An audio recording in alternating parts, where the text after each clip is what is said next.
अस्सलाम वालेकुम नाज़रीन, दुनिया भर से मैं आपका इस्तकबाल है। मैं हूं डॉक्टर अब्दुल मुगनी सिद्दीकी। आगे बढ़ने से पहले सुर्खियों पर डालते हैं एक नज़र। अरफात टूर्स के 25 साल मुकम्मल होने पर हज 2025 की बुकिंग करने वाले आज़मीन हज के लिए कैशबैक ऑफर। अरफात टूर्स, एक भरोसेमंद नाम। हज 2025 की बुकिंग का आगाज हो चुका है। 21 days shifting package Anjum hotel में सिर्फ 7,25,000। 21 days clock tower shifting package सिर्फ 7,75,000 रुपए में। ये ऑफर महदूद मुद्दत के लिए for businessman, NRI, UK, US and gulf वालों के लिए। मीना अरफात मुजदलिफा में बेहतरीन सर्विसेज, 3 वक्त हैदराबादी जायकेदार खाने, AC बसेस के जरिए मक्का और मदीना की जियारती। जिंदगी के सबसे अजीम सफर के लिए आज ही अपनी बुकिंग करवाएं और खुद को खुश नसीब बनाएं। अरफात टूर्स हज एंड उम्रा ग्रुप्स, पुरानी हवेली, हैदराबाद।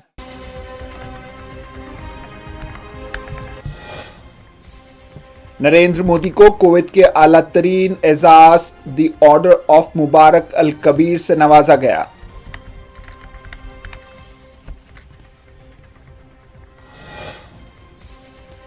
मोदी की अमीर कुवैत शेख मशल अल अहमद अल जाबरी से मुलाकात। शाही हुकूमत की जानिब से गार्ड ऑफ ऑनर भी पेश किया गया। मोदी की हिंदुस्तानी कारकुनों से बातचीत, कहा 140 करोड़ हिंदुस्तानी मेरे फैमिली हैं।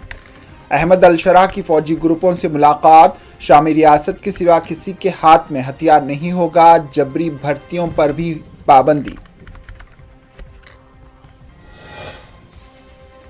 अल्बानिया में एक तालिब इल्म के कत्ल के बाद टिकटॉक पर मुकम्मल पाबंदी। वज़ीर आज़म इदिरमा की वालिदैन और असातिज़ा से मुलाकात के बाद फैसला। और बुलंदशहर के संभल में कदीम इमारत को मंदिर करार दे दिया गया। हिंदू तंजीमों का एहतजाज।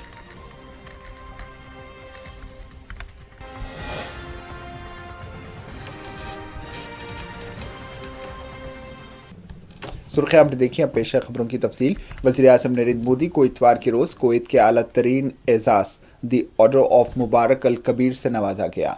ये किसी मुल्क की तरफ से उन्हें दिया जाने वाला 20वां बैनुल अक़वामी एजाज़ है। ये सरबराहान ममलिकत और गैर मुल्की बादशाहों और गैर मुल्की शाही ख़ानदानों के अरकान को दोस्ती के लिए दिया जाता है। इससे कबल ये एजाज़ बिल क्लिंटन, प्रिंस चार्ल्स और जॉर्ज बुश जैसे गैर मुल्की रहनुमाओं को दिया जा चुका है। इस मौके पर नरेंद्र मोदी ने कहा कि मैं अपने दोस्त सदर इरफान का तहे दिल से शुक्रिया अदा करता हूं कि इन्होंने मुझे आला तरीन अवार्ड से नवाजा। ये हमारे ताल्लुकात के तईं आपकी गहरी वाबस्तगी का जिंदा सबूत है, जो हमें हर मैदान में आगे बढ़ने की तरगीब देता रहेगा।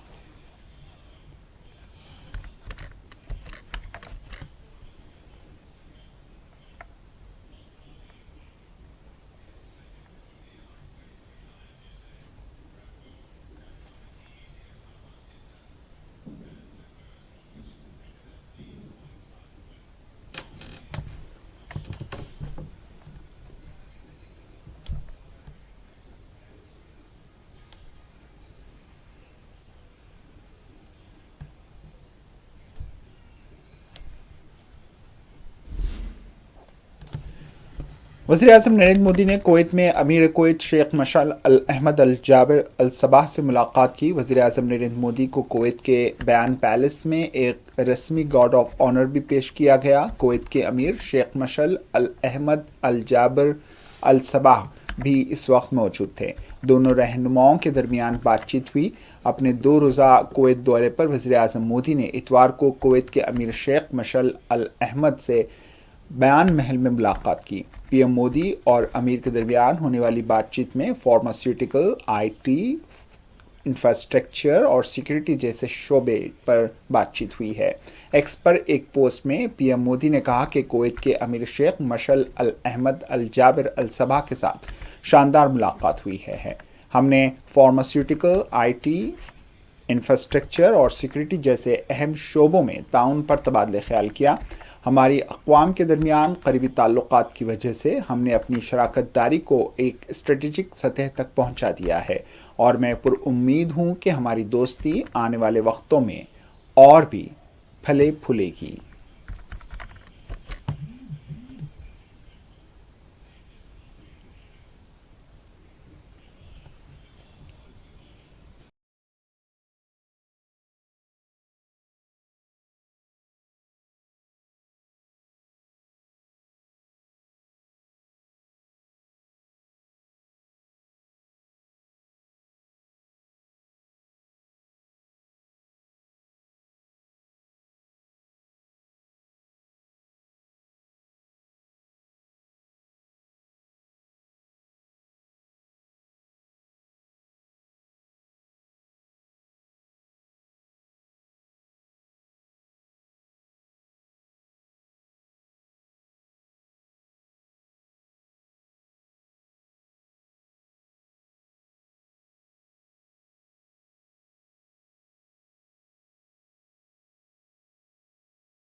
वज़ीर-ए-आज़म नरेंद्र मोदी को कुवैत में गल्फ स्पेक लेबर कैंप का दौरा इन्होंने किया, जहां इन्होंने हिंदुस्तानी कारकुनों से बातचीत की और मुल्क की तरक्की में उनके ताउन को उजागर किया। इन्होंने ये भी बताया कि किस तरह हिंदुस्तानी कारकुन उन्हें सख्त मेहनत करने की तरगीब देते हैं।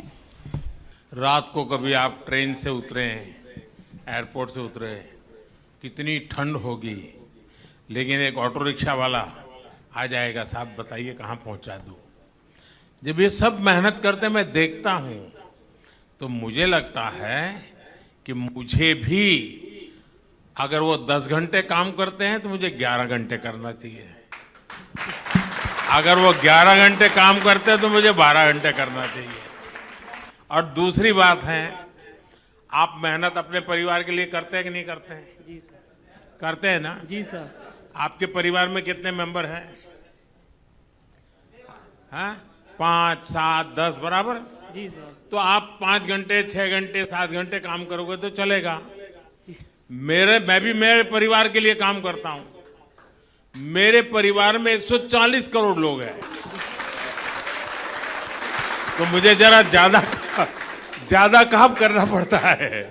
सर हम लोग कभी कभी थकते हैं तो मेडिकल लीव ले लेते हैं। सर आप कभी ऐसा मेडिकल लीव लेते हैं? ऐसा है, मुझे भी मेडिकल लीव मिलता है। कैसे, मैं बताता हूँ। जैसे अभी आया, ये जो श्रमिकों के पसीने की महक होती है ना, वो मेरी मेडिसिन होती है।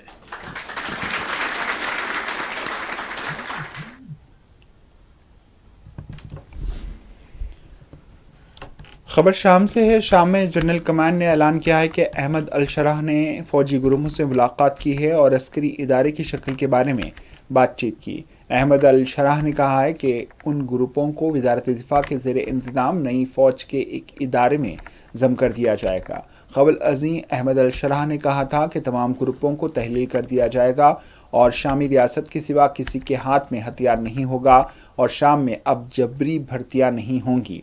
इन्होंने इस बात की भी तस्दीक की थी कि शाम में तनख्वाहों में 400% इजाफा करने के लिए काम का मुताल्ला किया जा रहा है। अहमद अल-शराह ने जोर दिया था कि शाम अफगानिस्तान में तब्दील नहीं हो सकता। इन्होंने कहा कि मुल्क जंग से थक चुका है और शाम से इसके पड़ोसियों या मगरिब के लिए कोई ख़तरा नहीं है। इन्होंने दमिश्क पर से तमाम अमेरिकी यूरोपी पाबंदियां उठाने का भी मुतालबा किया था ताकि शाम दोबारा उठ सके।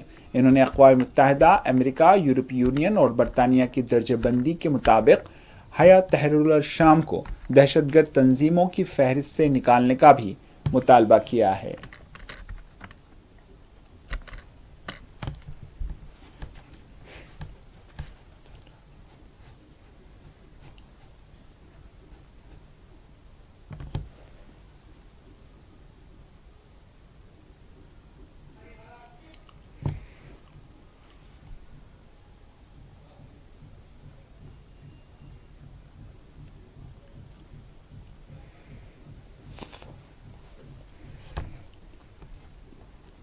अल्बानिया ने गुज़िश्ता माह एक तालिब इल्म के कत्ल के बाद मुख्तसर वीडियोस वाली मकबूल आम ऐप टिकटॉक पर 1 साल की पाबंदी का ऐलान किया है। इस वाक़े से बच्चों पर सोशल मीडिया के असर और रसूख के हवाले से खदशात पैदा हुए थे।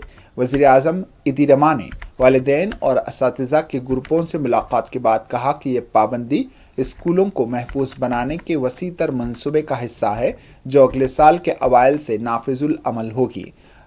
इदीरमा ने कहा कि 1 साल के लिए हम इसे सब के लिए मुकम्मल तौर पर बंद कर देंगे। अल्बानिया में कोई टिकटॉक नहीं होगा। फ्रांस, जर्मनी और बेल्जियम समेत कई यूरोपीय मुल्कों ने बच्चों के लिए सोशल मीडिया के इस्तेमाल पर पाबंदियां नाफिज कर रखी हैं। ऑस्ट्रेलिया ने नवंबर में 16 साल से कम उम्र के बच्चों के लिए सोशल मीडिया पर मुकम्मल पाबंदी की मंजूरी दी है, जो टेक्नोलॉजी की बड़ी कंपनियों को निशाना बनाने वाले दुनिया के सख्त तरीन ज़वाबित में से एक है। इदीरमा ने सोशल मीडिया और बिलखुसूस टिकटॉक पर स्कूल के अंदर और बाहर नौजवानों में तशद्दुद को हवा देने का इल्ज़ाम लगाया है। अल्बानिया में नवंबर में स्कूल के एक 14 साला तालिबे इल्म को उसके साथी ने चाकू से हमला करते हुए हलाक कर डाला था, जिसके बाद इदीरमा की हुकूमत का ये फैसला सामने आया है।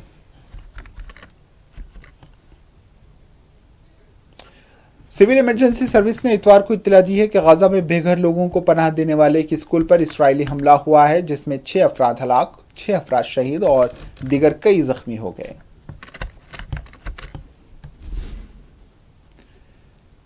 मरकजी वजीर अमित शाह ने त्रिपुरा में ब्रू रियांग कम्युनिटी की आबादकारी पर रोशनी डालते हुए कहा है कि रियासत के बीजेपी हुकूमत ने कम्युनिटी के 40,000 लोगों की आबादकारी के लिए काम किया और उन्हें यकीनी बनाया। इन्होंने कहा है कि ब्रू रियांग कम्युनिटी के लोग इंतहाई नामसात हालात में ज़िंदगी गुजार रहे थे। उनके पास पानी, बिजली, बैतुल कला की सहूलत नहीं थी। CPIM ने 35 साल तक त्रिपुरा पर हुकूमत की और कांग्रेस ने भी कई सालों तक रियासत पर हुकूमत की, लेकिन इन्होंने कभी ब्रू रियांग कम्युनिटी के लोगों की हालत जार की फिक्र नहीं की। 20 साल से पशु से भी बदतर जीवन हमारा ब्रू रियांग भाई बहन जी रहे थे। एक बड़े शेड के अंदर अनेकों परिवार एक साथ रहते थे। ना शुद्ध पीने का पानी था, ना बिजली थी, ना शौचालय टॉयलेट की व्यवस्था थी, ना प्राथमिक शिक्षा थी, ना रोजगारी थी, ना स्वास्थ्य की कोई सुविधाएं थी। अपने आप को गरीबों का मसीहा कहलाने वाले एक कम्युनिस्ट लाल भाई 35 साल तक यहां शासन किए। कांग्रेस पार्टी ने भी सबसे ज्यादा समय शासन किया, मगर ब्रू रियांग का दर्द नहीं दिखाई पड़ा। बिहार के नायब वज़ीर आला सम्रत चौधरी ने कहा है कि गुज़िश्ता कुछ दिनों से दिल्ली में एक सीनियर लीडर बार बार पूर्वांचल के बारे में दिल्ली के लोगों को उलझाने की कोशिश कर रहे हैं। दिल्ली के लोग साफ तौर पर जानते हैं कि वो कौन हैं। इन्होंने कहा कि दिल्ली जैसी रियासत में जहां पानी, नालियों और सड़कों के मसाइल हैं, दिल्ली के सीनियर लीडर और साबिक वज़ीर आला इन मसाइल पर कुछ नहीं कहते। कोरोना जैसी वबा के दौरान दिल्ली के उस वक्त के वज़ीर आला ने कहा था कि बिहार और यूपी के लोगों को बिहार यूपी जाना चाहिए, और आज ये लोग पूर्वांचल के मसले को रोहिंग्या और बांग्लादेशियों से जोड़ने की कोशिश कर रहे हैं।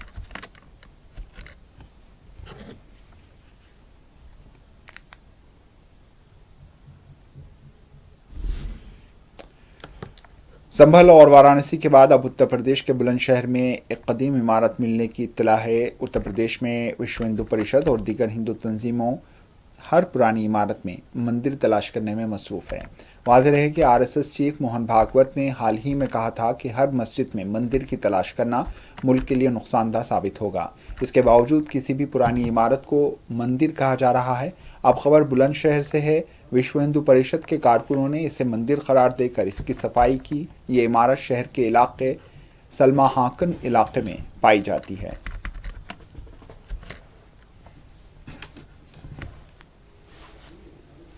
समल खान है, जहाँ पर बीते कुछ दिनों से खबर चल रही है कि एक मंदिर है और उसके संबंध में तरह तरह की एक खबर प्रकाशित हो रही है कि वहाँ पर ये विवाद रहा है पूर्व में और ऐसा विवाद रहा है।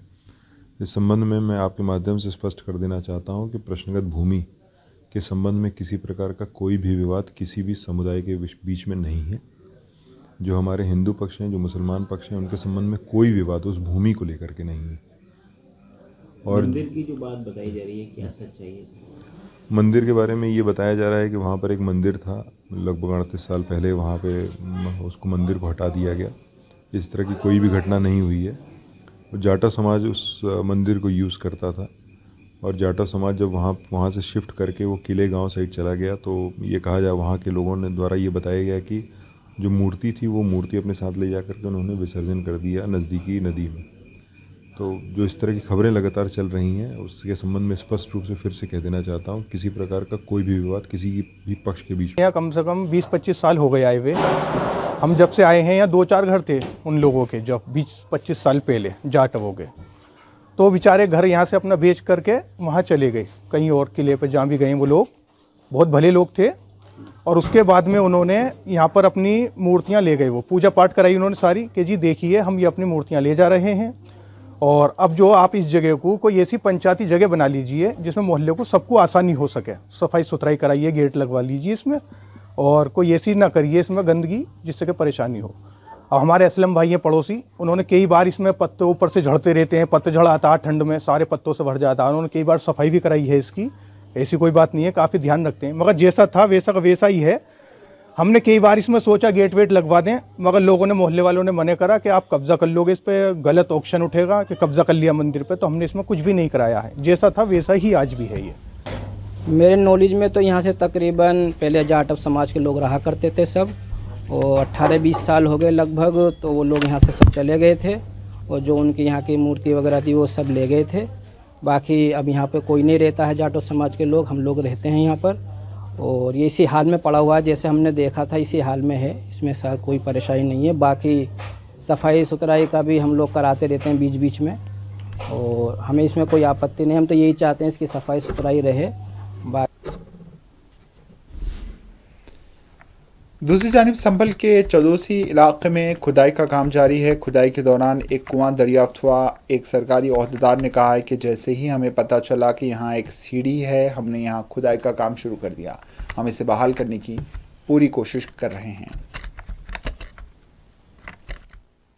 आप लोग को जैसे ही पता चला कि यहाँ पर जो है इस मिट्टी के नीचे यहाँ पर एक बावड़ी का रूप है, ऐसे वर्तमान में परिवर्तित कर दिया गया है। और ये भी सुनने को मिल रहा है कि ये संभवतः लगभग 28 बीघे का ये जो है बावड़ी का क्षेत्र रहा है, और वर्तमान में तो उसके रूप को बिल्कुल परिवर्तित करके और प्लाटिंग करके अगल बगल जो है भवन बनाए गए हैं।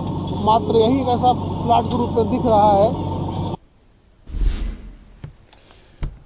आम आदमी पार्टी के कौमी कन्वीनर अरविंद केजरीवाल ने कहा है कि हाल ही में हमने 2 स्कीमों का ऐलान किया था। एक महिला सम्मान योजना अपनी ख़वातीन की सहूलत के लिए हमने ऐलान किया था कि हम उनके बैंक अकाउंट में 2100 रुपये डालेंगे। दूसरा ऐलान 60 साल से ज़्यादा उम्र के बुजुर्ग शहरियों के लिए था। इसके बाद अब इस स्कीम का इंदराज घर घर शुरू होगा और इसके लिए वोटर शनाख्ती कार्ड ज़रूरी होगा। इन्होंने इल्ज़ाम लगाया कि बीजेपी बड़े पैमाने पर वोट मनसूख करवा रही है।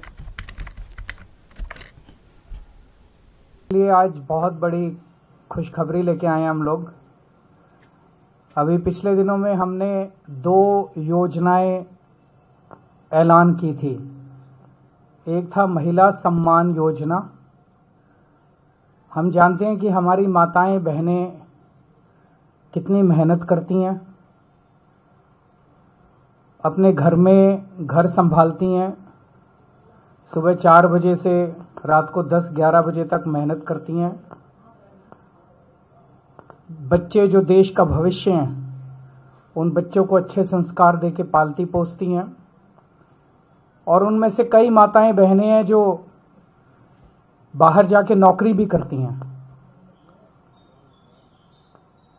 उनकी सुविधा के लिए हम लोगों ने ऐलान किया था कि 2100 रुपये हर महीने उनके अकाउंट में डलवाया करेंगे।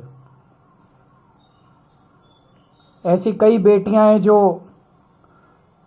12वीं के बाद उनका कॉलेज छूट जाता है। 12वीं तक तो हम लोगों ने शिक्षा फ्री की हुई है, लेकिन पैसों की कमी के कारण उनका कॉलेज छूट जाता है।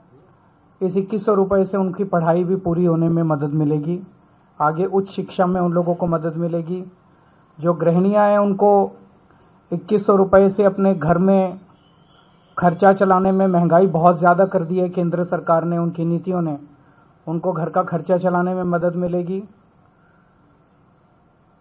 कई महिलाएं होती हैं, उनके छोटे छोटे शौक होते हैं, कभी कभी अपने लिए अच्छा सूट, अपनी अच्छी साड़ी भी ला सकती हैं। जब से हमने इस योजना का ऐलान किया है, तब से इतने फ़ोन आ रहे हैं और इतने हमारे पास क्वेरीज आ रही हैं कि रजिस्ट्रेशन कब से चालू होगा। तो आज मैं ऐलान करना चाहता हूं कि रजिस्ट्रेशन कल से चालू हो रहा है। आपको कहीं लाइन लगाने की ज़रूरत नहीं है, आपको अपना टाइम ख़राब करने की ज़रूरत नहीं है। हम आपके घर आएंगे। हर इलाके में हमने ढेरों टीम, हज़ारों टीम पूरी दिल्ली के अंदर बनाई है आम आदमी पार्टी ने। हमारी टीम्स आपके घर आएंगी और आपके घर में जितनी भी महिलाएं हैं, उन सभी महिलाओं का रजिस्ट्रेशन करके आपको एक कार्ड दिया जाएगा, रजिस्ट्रेशन कार्ड। वो कार्ड आप लोग संभाल के रखना।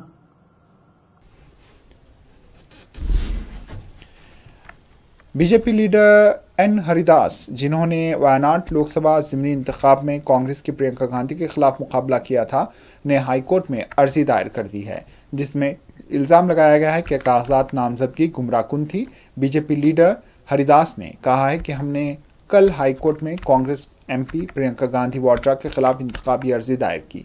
इसमें वाज़ेह तौर पर कहा गया है कि कागजात नामजदगी गुमराहकुन थे और प्रियंका गांधी के असासों जैसे कागजात नामजदगी से कई अहम चीज़ें छुपाई गई थीं।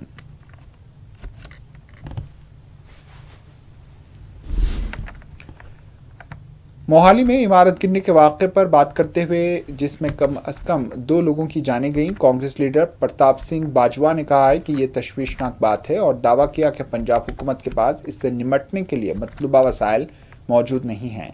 इन्होंने इस वाक़े के लिए मोहाली और greater Mohali area development authority के डीसी को जिम्मेदार ठहरा दिया।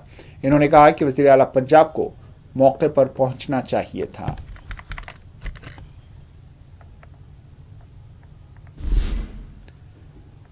मोहाली के एडीसी ने ज़ेर तामीर इमारत गिरने के मुकाम पर जारी बचाव के कामों के बारे में अपडेट दिया है। मोहाली के एडीसी विराज ने कहा है कि मोहाली में कल एक अफसोसनाक वाक़या पेश आया था और एक 3 मंजिला इमारत मुनहदिम हुई थी। कल शाम से रेस्क्यू का काम ज़ोर शोर से जारी है। हमने दृष्टि नामी खातून की लाश बरामद की और सुबह हमने अभिषेक नामी शख्स की लाश बरामद की। इन्होंने कहा है कि आवाम से वो अपील करते हैं कि वो पुलिस इंतज़ामिया के साथ मुकम्मल ताउन करें। जीएसटी काउंसिल की 55वीं मीटिंग में हिस्सा लेने पर बात करते हुए जम्मू कश्मीर के वज़ीर आला उमर अब्दुल्ला ने उम्मीद जाहिर की कि मरकज़ी वज़ीर ख़जाना निर्मला सीतारमण के साथ बातचीत के दौरान उठाए गए मसाइल पर गौर किया जाएगा। इन्होंने कहा कि 1 नेशन 1 इलेक्शन पर भी बातचीत होगी। पहले इस बिल को पार्लियामेंट में पेश किया जाएगा, इसके बाद कुछ रियासतों में भी इसे पेश करना होगा। इन्होंने कहा है कि उन्हें नहीं लगता कि इस बिल से किसी को फ़ायदा होगा।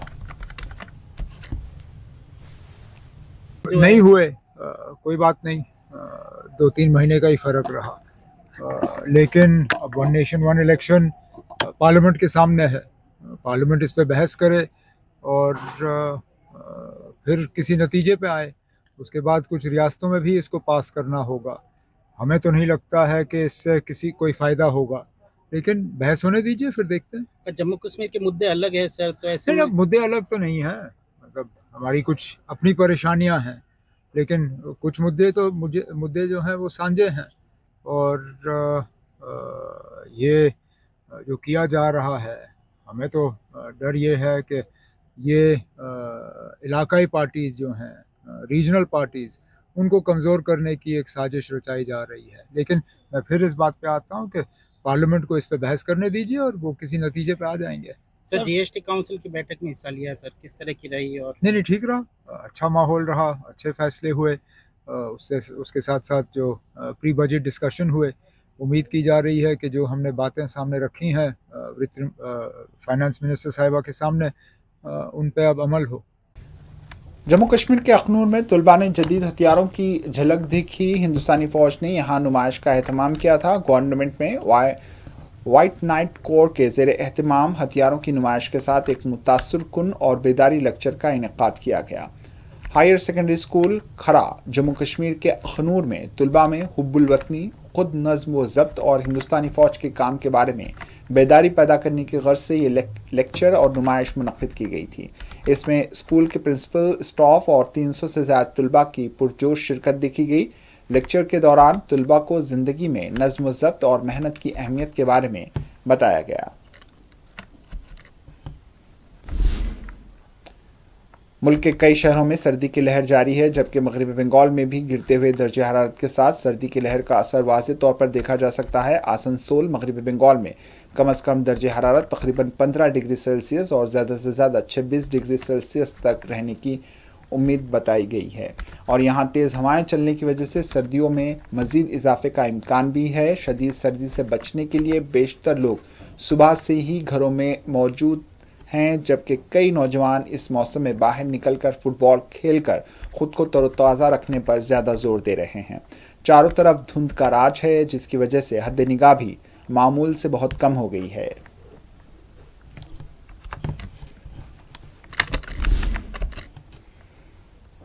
आखिर में सुर्खियों पर एक और नजर। अरफात टूर्स के 25 साल मुकम्मल होने पर हज 2025 की बुकिंग करने वाले आज़मीन हज के लिए कैशबैक ऑफर। अरफात टूर्स एक भरोसेमंद नाम। हज 2025 की बुकिंग का आगाज हो चुका है। 21 days shifting package Anjum hotel में सिर्फ 7,25,000। 21 days clock tower shifting package सिर्फ 7,75,000 रुपए में। ये ऑफर महदूद मुद्दत के लिए for businessman, NRI, UK, US and gulf वालों के लिए। मीना अरफात मुजदलिफा में बेहतरीन सर्विसेज, 3 वक्त हैदराबादी जायकेदार खाने, AC बसेस के जरिए मक्का और मदीना की ज़ियारती। जिंदगी के सबसे अजीम सफर के लिए आज ही अपनी बुकिंग करवाएं और खुद को खुश नसीब बनाएं। अरफात टूर्स हज एंड उम्रा ग्रुप्स, पुरानी हवेली, हैदराबाद।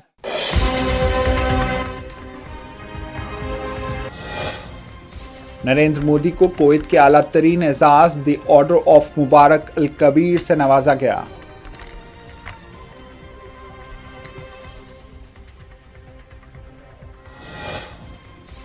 मोदी की अमीर कुवैत शेख मशल अल अहमद अल जाबरी अल सबा से मुलाकात। शाही हुकूमत की जानिब से गार्ड ऑफ ऑनर भी पेश किया गया। मोदी की हिंदुस्तानी कारकुनों से बातचीत, कहा 140 करोड़ हिंदुस्तानी मेरे फैमिली हैं।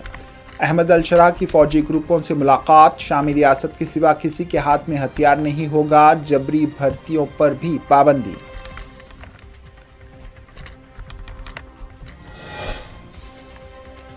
अल्बानिया में एक तालिब इल्म के कत्ल के बाद टिकटॉक पर मुकम्मल पाबंदी। वज़ीर आज़म ईदी रमा के वालिदैन और असातिज़ा से मुलाकात के बाद फैसला। और बुलंदशहर के संभल में कदीम इमारत को मंदिर करार दे दिया गया। हिंदू तंजीमों का एहतजाज।